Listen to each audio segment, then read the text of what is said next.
SG Consultancy Services. Study MBBS in Russia, Philippines, Uzbekistan. Hi hello నమస్తే, నేను మీ anchor Shiva. Welcome to iDream Media. ఈరోజు మన ముందున్న గెస్ట్ వంశీ. ఈ పాటికే ప్రోమో చూస్తే మీకు అర్థమైపోయి ఉంటుంది అండ్ సిచ్యువేషన్ కూడా మీకు అర్థమై ఉంటుంది. నేను వంశీని ఈరోజు తీసుకురావడానికి గల కారణం ఏంటి, డీప్గా అంటే లాస్ట్ టైం చేయడం జరిగింది ఒక టాపిక్ మీద. ఈరోజు అంటే నిన్న కాక మొన్నే కదా చేశాను, సడన్గా ఏంటి క్లోజ్ అని నాకే కన్ఫ్యూజ్ అయ్యి నేను వంశీకి ఫోన్ చేసి ఇప్పుడు ఒకసారి రా డిస్కస్ చేద్దాం అసలు ఏంటి అనేది, దానిపైన ఏమి దేనివల్ల క్లోజ్ చేస్తున్నారు, ఏం దెబ్బతిన్నది ఏంటి, దాని కారణాలు మనకి తెలియని తెలుసుకునే ప్రయత్నం అయితే వంశీతో మాట్లాడి తెలుసుకుందాం. Hi bro. హాయ్ శివ. ఎలా ఉన్నావు అని అడగలేను కూడా నేను అసలు. యాక్చువల్లీ ఏమైంది సడన్గా క్లోజు అమ్మేయడానికి సేల్? రీసెంట్గా అయితే ఒక రీల్ చేసిన, అది ఎంతవరకు రీచ్ అయిందో నాకు తెలియదు, కానీ వాళ్ళకు మట్టుకు మళ్ళీ ఒకసారి రిపీట్ చేస్తా. ఏం లేదు, దీంట్లో ఇంటర్వ్యూస్ ఇవ్వడం నా పైన నెగటివ్గా, దానివల్ల వచ్చిన నెగటివిటీ వల్ల సేల్స్ డ్రాప్ అయినాయి. సో ప్రోడక్ట్స్ ఆర్గానికా కాదా అనే డౌట్ క్రియేట్ అయింది. అండ్ దాంతోపాటు గచ్చిబౌలి స్టోర్ కూడా బాగా నడుస్తుండే, అక్కడ కొంచెం ప్రజలు ఎవరు ఏం మాట్లాడినా లైట్ తీసుకొని వాళ్ళకి కావాల్సిన ప్రోడక్ట్ వాళ్ళకి వస్తుందా లేదా అని వచ్చేవాళ్ళే. అక్కడ లిఫ్ట్ ప్రాబ్లం వల్ల కొంచెం సేల్స్ అక్కడ కూడా డ్రాప్ అయినాయి. 2 మెయిన్ రీజన్స్. ఒకటి నెగటివ్గా ఇంటర్వ్యూస్ ఇవ్వడం వల్ల వంశీ మంచోడు కాదు అనేది, అండ్ ప్రోడక్ట్స్ మంచివి కాదు అనేది. అది బాగా ఇంకిపోయింది అనుకోండి మైండ్స్లోకి. అది నేనున్నా యాజ్ అన్ ఆడియన్ నేను కూడా బిలీవ్ చేస్తుంది, అవునేమో కరెక్టేనేమో అని నమ్మేటోనే. ఇప్పుడు టైటాన్ వాచ్ ఉంది, మంచిది కాదు అన్నారు అని చెప్తే, అరే అనవసరంగా ఇన్ని రోజులు అది వాడినా కదా, కోటిలో 50 రూపాయలకే దొరుకుతుంది అన్నారు అని నేను కూడా కోటిలకు పోయి కొనుక్కుంటా. అట్లా నమ్మిండ్రు. సో దానికి ఎవరిని తప్పు పెట్టేది లేదు. అందుకోసము సేల్స్ డ్రాప్ అయితే నేను అప్పులు తీసుకొచ్చి బయట నుంచి పెట్టి ఇంకా లాస్ చేసుకొని నడిపించలేను కదా. ఆల్రెడీ అప్పులు చేసినా లాస్ అయినా ఇంకా లాస్ ని మల్టిప్లై చేసుకోవడం ఎందుకు అని బంద్ చేసేసిన. లాస్ చాలా ఎక్కువ లాస్ అయిందా? అంటే ఇంటీరియర్ కి అంతా లాస్ అయినట్టే, దానికి లక్షలు ఖర్చు అయింది.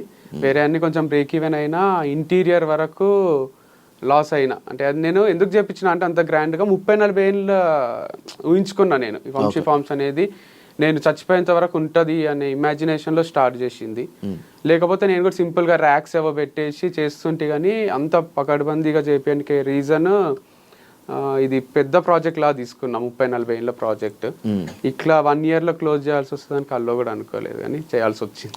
ఇదంతా డివైడ్ వల్ల అని అనుకోవచ్చా?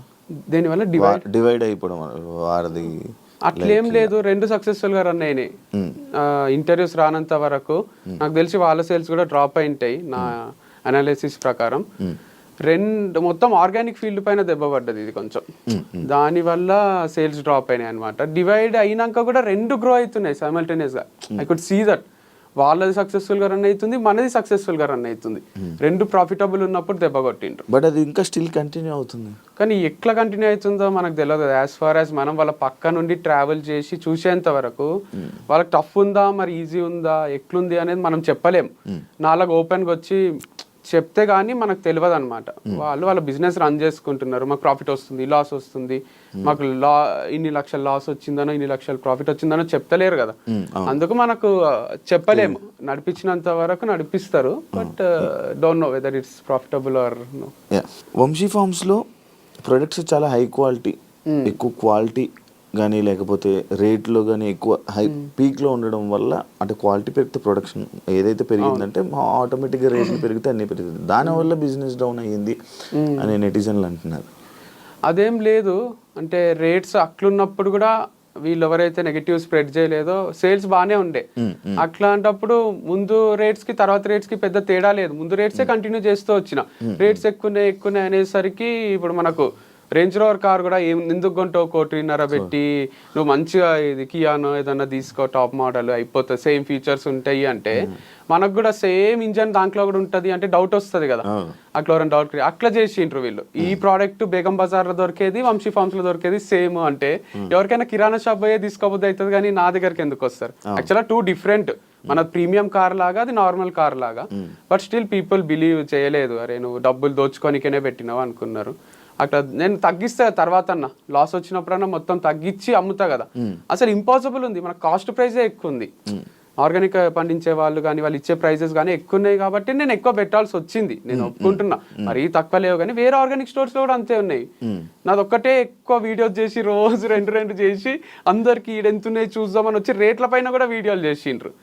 అట్లా మొత్తం ఇది కొంచెం బాగానే ఎఫెక్ట్ అయింది. కాదు, ఇది ఎలా ప్రూవ్ చేయగలరు నార్మల్గా వంశీ? ఇప్పుడు టమాటో తీసుకో, నీ ఆర్గానిక్లో దీనికి బయట నార్మల్ దొరికే ఆనియన్కి ఈ రెండింటికి డిఫరెన్స్ ఎలాగా? అంటే మనం ఒక నైట్ ప్యాంట్ కొంటాం, కోటీలు ఇట్లా రోడ్డు పైన క్లిప్ పెట్టి అమ్ముతుంటాడు, అడిడాస్ లో పోయి కొంటాం, రెండు పైన అడిడాస్ అనే రాసి ఉంటది. ఇది ఇట్లా పట్టుకొని చూస్తేనే డిఫరెన్స్ అర్థమవుతుంది. అట్లనే టొమాటో కూడా ఇది హైబ్రిడ్ ఉంటది కొంచెము, ఇది నాటు దానిలాగా ఉంటది. అండ్ దీనికి కొన్ని పుచ్చులు ఉంటాయి మన నాటు దానికి, ఇది ఆర్గానిక్ పండించిన దానికి, ఎందుకంటే పురుగులు మొత్తం చచ్చిపో కొంచెం తినేసి ఉంటాయి. సో డిఫరెన్స్ అర్థమవుతుంది, రెగ్యులర్గా ఈ ఫీల్డ్లో ఉన్న వాళ్ళకి అర్థమవుతుంది. లేకపోయినా రెగ్యులర్ గా పండించే వాళ్ళు ఫార్మర్స్ ఉన్నారు, అందరికి నోటెడ్ వాళ్ళకి ఒక గ్రూప్ ఉంటది. పాస్ట్ 5 years 6 years 10 years నుంచి వాళ్ళ దగ్గరనే తీసుకుంటున్నారు అందరూ, వాళ్ళ దగ్గర నుంచే అమ్ముతున్నారు అందరు. సో అందుకోసము దీంట్లో కనుక్కోవడం పెద్ద విషయం కాదు, రెగ్యులర్ గా వాడే వాళ్ళకి అర్థమైపోతుంది.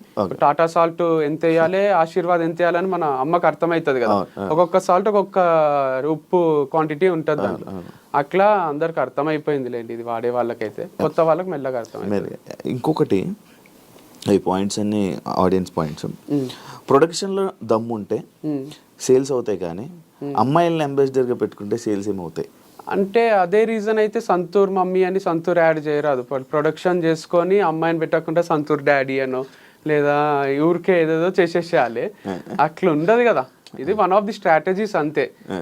అమ్మాయిని పెడుతున్నాడా అబ్బాయినా అంటే నేను అనేది, ఇప్పుడు నేను ఇంకొక అమ్మాయితో చేస్తున్నా కాబట్టి ప్రాబ్లం. కానీ ఒకవేళ నా కంపెనీలో నేను సీఈఓగా వెనకాలనే ఉండి ఇంకొక అబ్బాయిని అమ్మాయిని పెట్టి చేస్తే వీడియో, విరాట్ కోహ్లీని అనుష్కాని వాళ్ళు పెట్టినట్టు, అప్పుడు ఎవ్వరికి ప్రాబ్లం రాకుండే. వీడ ఈ పని నేనే చేసి ఆ పని నేనే చేసి వీడు అన్ని చేస్తాడా, వీడు వీడియోలు చేస్తాడు, వీడు వెనకాల ఉంటాడు, ముందుంటాడు, తిరుగుతుంటాడు, రోజు వస్తాడు స్క్రీన్ పైకి అనే ఫ్రస్ట్రేషన్ తప్ప. దీంట్లో అమ్మాయి వేరు అబ్బాయి వేరు అనుకోండి, ఒక వీడియోకి అట్లా 10 వీడియోస్ చేపిస్తా, మళ్ళీ వాళ్ళకి డబ్బులు ఇచ్చి మళ్ళీ 10 వీడియోస్ చేపించింటే అబ్బాయి మీద ఎవరికి కోపం రాదు. అరే ఈడు మోడలే ఆమె మోడలే అనుకుంటుండ్రి, ఈడ సీఈఓ నేనే మోడల్ నేనే అయ్యేసరికి ప్రాబ్లం వచ్చింది. నేను స్క్రీన్ బిహైండే ఉండాలి, నేను బయటికి ట్రిప్స్ వేస్తూ అది కూడా పని చేసేసరికి అందరు ఎంజాయ్ చేస్తున్నా అనుకున్నారు, but it was two tough.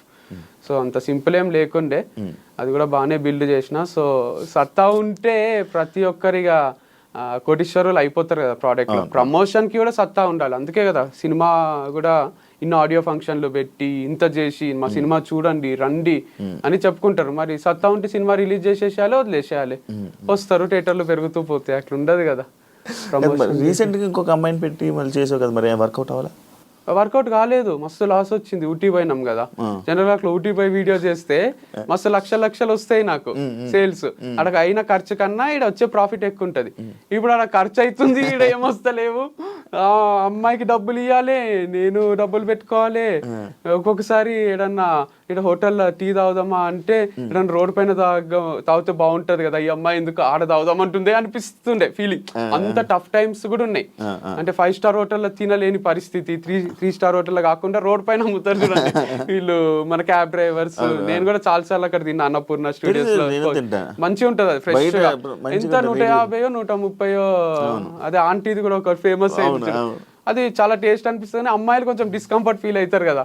కానీ అంత టఫ్ నడిచింది సిచ్యువేషన్. అంటే వీళ్ళకి హోటళ్లలో తినిపియలేక, బయట ఎక్కడన్నా తింటే బాగుండు అన్నంత డబ్బు కష్టాలు వచ్చినాయి.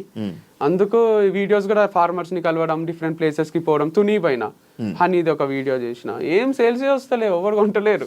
సో అప్పుడు అనుకున్నా, అరే ఇది ఇట్లా కాదు, ఆపేసేయాలిగా. కాదు, ఇప్పుడు వేరే వాళ్ళు చేశారు, నీ మీద ఒక